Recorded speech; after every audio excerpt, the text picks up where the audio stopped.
You have always known Donald Duck as a fun, explosive and clumsy character, but there is something they never told you. Something that has been hidden for decades. The cursed Donald Duck is real. Not a fantasy, not a legend, but a living and dark presence. He does not belong to the world of animations. He is part of something older, darker. Whispered stories speak of distorted apparitions of Donald in forgotten places, locations that do not appear on maps. Some say he was seen attacking a group of campers in the Black Forest in Germany. The evidence? It exists. Disturbing recordings, pieces of voices and distorted images that no one can explain. But this evidence has been silenced, hidden. Now the question is, are you ready to uncover the truth behind this character who was supposed to be harmless? The Black Forest has always been surrounded by legends, a dark, dense territory where sunlight rarely touches the ground. It's the kind of place where stories of disappearances and apparitions are told from generation to generation. On Halloween night, 5 friends decided to challenge their fear and camp in the heart of the forest. Nervous laughter, jokes about local legends, and a false sense of security accompanied them. What they didn't know was that the forest was waiting for them. With every step they took, they were being watched. Small signs began to emerge.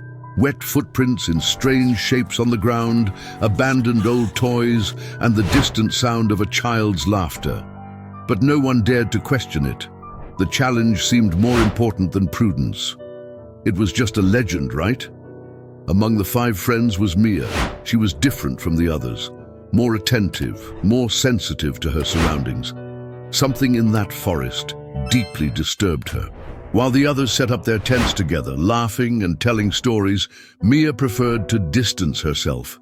She pitched her tent further away, near twisted trees and surrounded by a fine mist. With every gust of wind, Mia felt as if someone was whispering her name. But when she looked around, there was nothing, just the overwhelming silence of the forest. The feeling of being watched grew stronger. The rustling of leaves seemed to follow her movements. Mia tried to ignore it, but a wet, solitary and small footprint near her tent made her heart race. It was not from any known animal. Something was there, watching, waiting.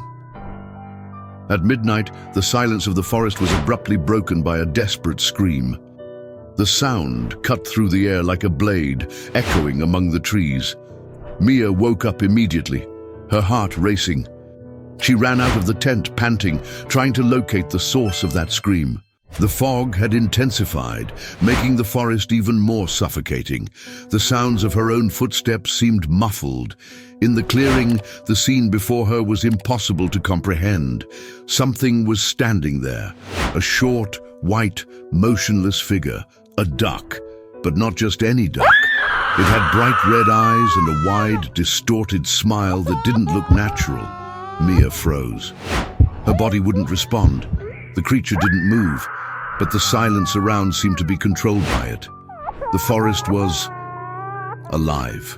It was Donald Duck, but not the innocent character you know. Something was wrong with him. His skin looked cracked, worn, as if it had been stretched over bones that didn't belong to him. His eyes were deep, red, as if they were burning. And that smile, too elongated, inhuman. He moved slowly, almost fluidly, floating between the trees. With every step, the ground seemed to give way under his feet. Mia felt a shiver run down her spine. It wasn't an animal. It wasn't a person. It was something that shouldn't exist. And worst of all, he knew she was there. The distorted Donald's gaze met hers. And in that moment, Mia understood. He was playing. The group was in shock. No one could react. The distorted Donald began to move toward the tents. He wasn't running, just walking slowly as if he knew no one could escape. One of Mia's friends tried to run, but the moment he took the first step, the sound of a deep tear echoed through the forest. There was no scream, only silence. When Mia looked, he had disappeared. Nothing but footprints that ended abruptly. Donald kept smiling. With every step, another disappeared. The forest seemed to fold the space around them as if they were trapped in a maze with no exit. Mia no longer knew if she was awake or living a nightmare. Mia ran. Her feet tore through the damp earth. Branches slapped her face, but she didn't stop. The paths were closing, and the trees seemed to change places. There was no way out. It was like running in circles. Behind her, the slow, rhythmic sound of soft footsteps chased her, but it wasn't just the sound of feet. It was the sound of something scraping, something dragging.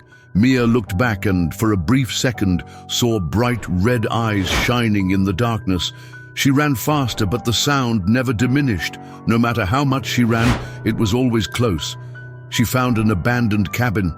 Trembling, Mia entered. Burned papers covered the floor. In the corner, an old mascot uniform hung, torn with dark stains. Amid the chaos, a cassette tape caught her attention. With trembling hands, she put it to play. An old, muffled voice began to speak. The project was cancelled. The mascot. He didn't follow orders. He moved on his own. We tried to burn him, but he doesn't burn. The sound failed, and then a low meow echoed from the tape. Mia understood. The park was never abandoned. It was sealed, but now the door was open. Mia stumbled out of the cabin, the weight of the discovery suffocating her mind. The park was not just abandoned, it was dormant, waiting for the right moment to awaken. And now, it was awake. In the distance, the distorted melody of a carousel began to play, even without electricity. The children's music, slow and off-key, spread through the forest like a whisper. The sound was not comforting but threatening. Mia approached, guided by the sound. The carousel spun alone, and in the shadows between the broken horses, she saw shining eyes. It wasn't just Donald. Other figures moved, distorted and twisted, forgotten mascots that were now part of that curse. The park was alive, shaped by the malice of something that should never have been created. Every step Mia took seemed to lead her back to the same place. The trees were no longer natural. They were walls, delimiting a labyrinth that changed with every moment. The ground creaked like old wood, and the wind carried whispers that were not hers. It was as if the park was reconfiguring itself around her. No matter the direction, all paths led to the same point: the Ferris wheel. At the top, standing still and motionless, was the distorted Donald. He didn't move, but his eyes followed her. Mia felt that, in some way, he was controlling everything. The park was an extension of him, a sadistic game where she was the only remaining piece. The forest was no longer a physical place. It was a prison. The carousel melody stopped abruptly. The silence was overwhelming. Then, a whisper filled the air, coming from all directions. "Let's play!" It wasn't an ordinary voice. It was Donald's voice, but dragged out, distorted, with layers of children's voices overlapping. Mia froze. The phrase repeated, getting louder each time. "Let's play again." She realized that this wasn't just a game. It was a ritual, a cycle that repeated with anyone who dared to enter. The park demanded new participants. It needed someone to play. Desperate, Mia remembered the cabin. Among the burned papers, there were symbols scratched into the ground, forming an incomplete circle. She understood that it wasn't just a simple scribble, but an attempt to seal something.